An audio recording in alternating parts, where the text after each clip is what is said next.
Hello दोस्तों, कैसे हो आप सब लोग। आप लोगों के बीच प्रस्तुत है पुरुषोत्तम कुमार जी के द्वारा लिखी गई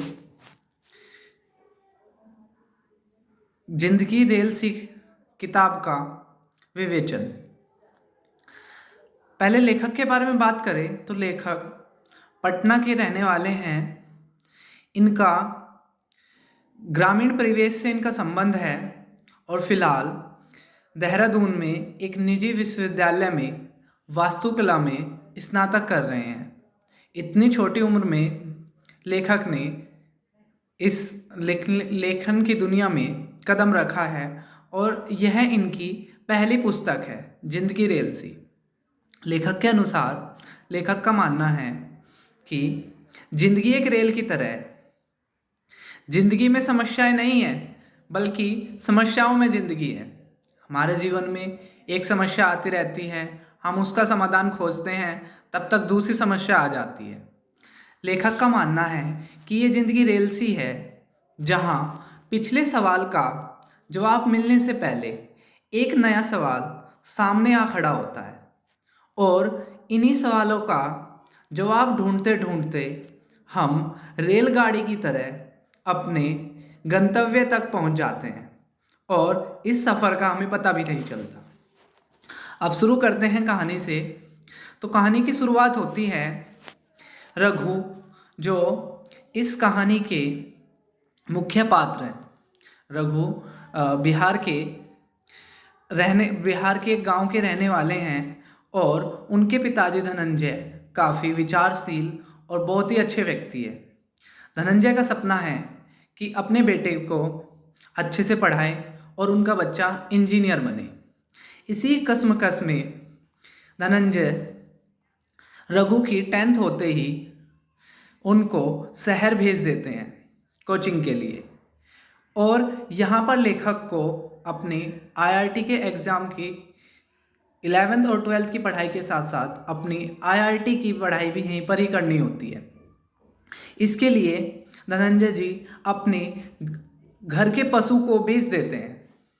यह हमारे समाज की एक विडंबना को दिखाता है, जहाँ पर एक बाप को अपने बेटे की पढ़ाई के लिए अपनी घर की संपत्ति बेचनी पड़ती है।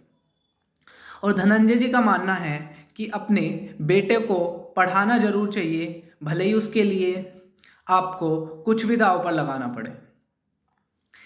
अब रघु शहर में पहुंच जाता है और वहाँ पर उनके रूम में दो और दोस्त मिल जाते हैं।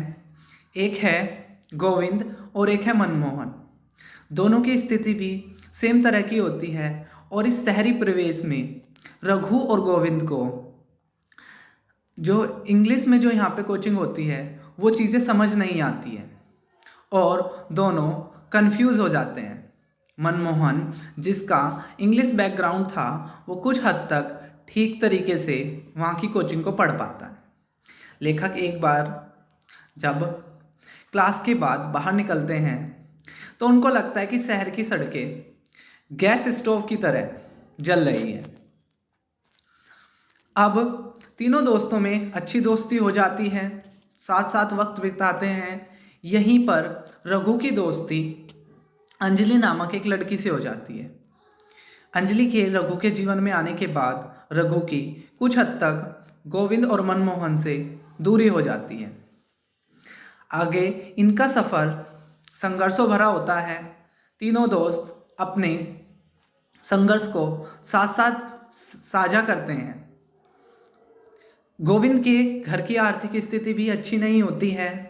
जब गोविंद अपनी 12th पास कर चुका होता है और तीनों ये अपने एग्ज़ाम देते हैं तो गोविंद और मनमोहन का सिलेक्शन हो चुका होता है। मनमोहन के परिवार की आर्थिक स्थिति ठीक है, इसलिए वो बीटेक में एडमिशन ले लेता है मध्य प्रदेश के भोपाल में। लेकिन गोविंद अपने पिता को फ़ोन लगाता है कि मेरा ना सिलेक्शन हो गया है और पटना में मुझे कोई कॉलेज मिला है, लेकिन उसके लिए पैसे की आवश्यकता है। 45,000 रुपये की आवश्यकता होती है। लेकिन गोविंद के पिताजी गोविंद के सामने एक दुविधा रख देते हैं। उनका जवाब होता है कि बेटा, तुम्हारी माँ बीमार है पैसे तो हैं लेकिन तुम्हारी माँ बीमार है। यानी कि अब गोविंद को चयन करना होता है कि माँ का इलाज चुने या अपने सपनों की दुनिया। गोविंद अपने सपनों से समझौता कर लेता है और एडमिशन लेने से मना कर देता है और बीए में एडमिशन ले लेता है। इसी तरह रघु की कहानी है, जो 12th को सेकंड डिवीज़न से पास कर पाता है, जिसके कारण उसको अपने गांव में ताने तक झेलने पड़ते हैं।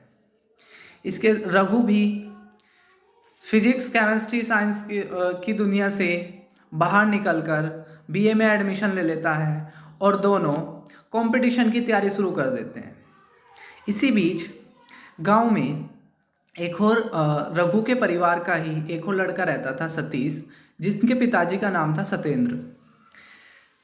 सतीश 10th क्लास में 2 बार फेल हो चुका था, 12th क्लास में 2 बार फेल हो चुका था और उसके पिताजी सत्येंद्र भी उसको पास कराने के लिए हर तरकीब लगाते हैं।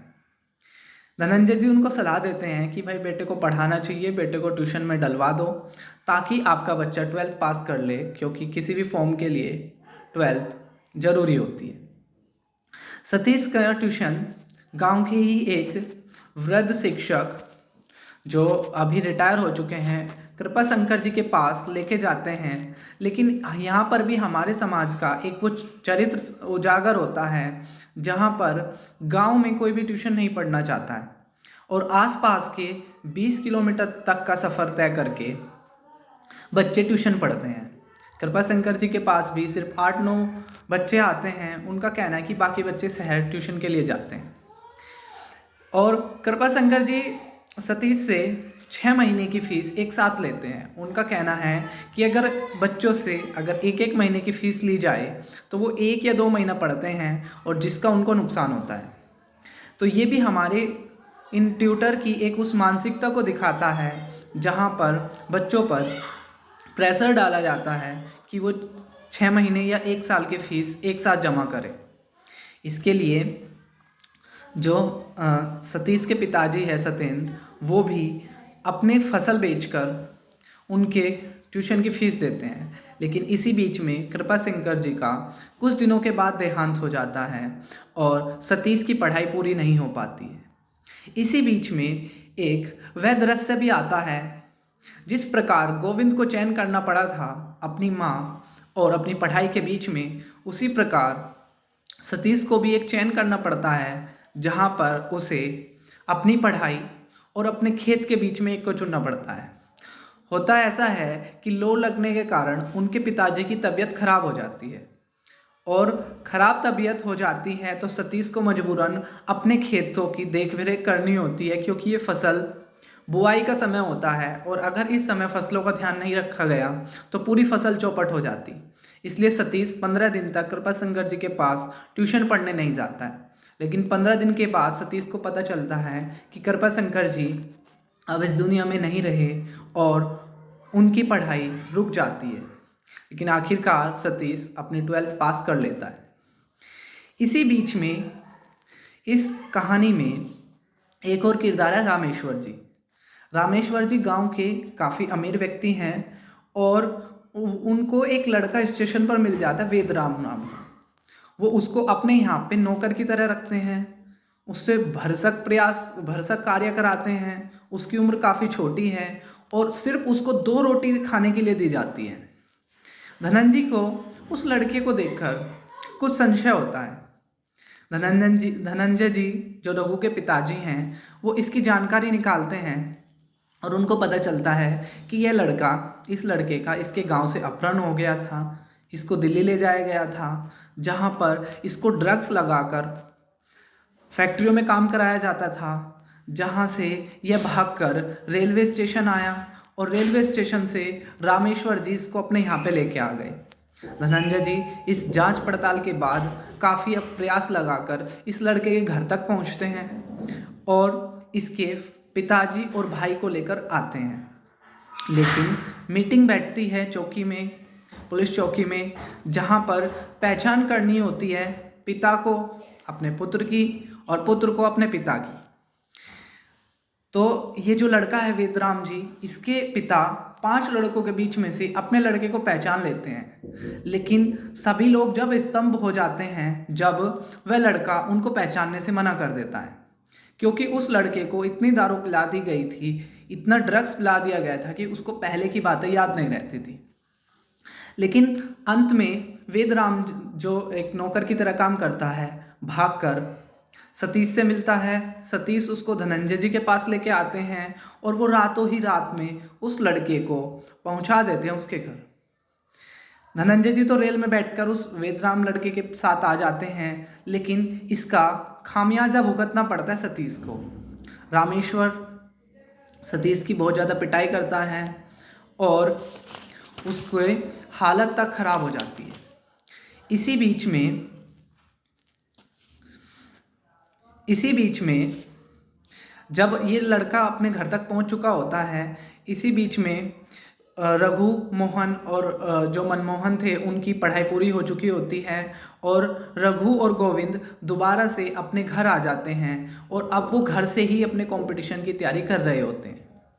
इसी बीच में रघु की एक बहन होती है राधिका, जिसकी शादी की तैयारी होती है और लड़के वाला जो लड़का है वो बिहार पुलिस में कांस्टेबल है और यहाँ पर वह 8 लाख रुपए और एक अपाची बाइक की मांग करता है। धनंजय को दहेज पसंद नहीं था, वो इस चीज़ के विरोध में थे, लेकिन आखिरकार उनको झुकना पड़ता है और वो तैयार हो जाते हैं 8 लाख और एक अपाची गाड़ी के लिए। ये भी एक हमारे समाज की उसी विडंबना को दिखा रहा है जहाँ पर बाप को अपनी बेटी की शादी के लिए ज़मीन बेचनी पड़ जाती। रघु इस अवसर पर सोचता है कि मेरे पिताजी ने अपनी आधी ज़मीन अपनी लड़की की शादी करने के लिए बेच दी, आगे भी मुझे अपने बच्चों के लिए ज़मीन बेचनी पड़ेगी, लेकिन जब उनके जो बच्चे होंगे, मेरे बच्चों के भी जो बच्चे होंगे, वो क्या बेचेंगे, क्योंकि तब तक हमारे पास तो कोई संपत्ति रहेगी नहीं। फिर राधिका की शादी संपूर्ण हो जाती है और यहाँ पर एक बात कही जाती है कि गांव में आपको अलग से वेटर की ज़रूरत नहीं पड़ती, क्योंकि पूरा गांव आपके साथ जुड़ जाता है जब कोई गांव में शादी होती है। सब लोग, मोहल्ले पड़ोस के सब लोग मिलकर काम करते हैं। यहाँ पर लेखक ने लिखा है कि शादी गांव में सिर्फ एक खाने की व्यवस्था नहीं है, बल्कि एक सामाजिक मिलन वह भाईचारे का प्रदर्शन है।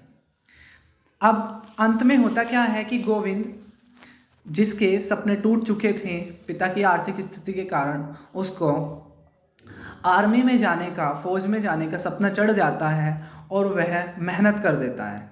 अंततः गोविंद की मेहनत रंग लाती है और उसका सिलेक्शन आर्मी में हो जाता है। लेकिन इससे पहले गोविंद की माँ आर्थिक तंगी के कारण और स्वास्थ्य सुविधाओं की कमी के कारण उनकी मौत हो जाती है।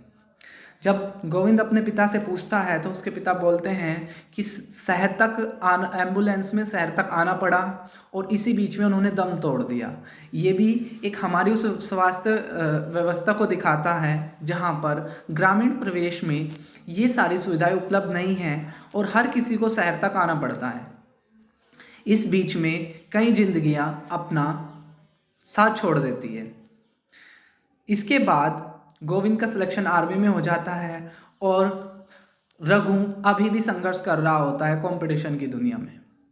लेकिन अंततः रघु की मेहनत भी रंग लाती है और उसका सिलेक्शन रेलवे में स्टेशन मास्टर के रूप में हो जाता है।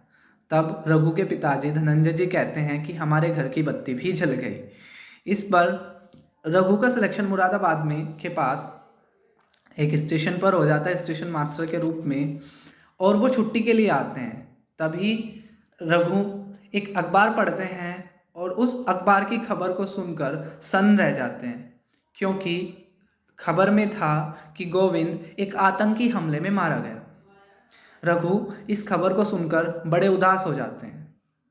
तभी वो घर वापसी के लिए जब रेल में बैठे होते हैं तो वहीं पर उनको दिखता है एक बॉक्स जिसमें लिखा था लोको पायलट अंजलि।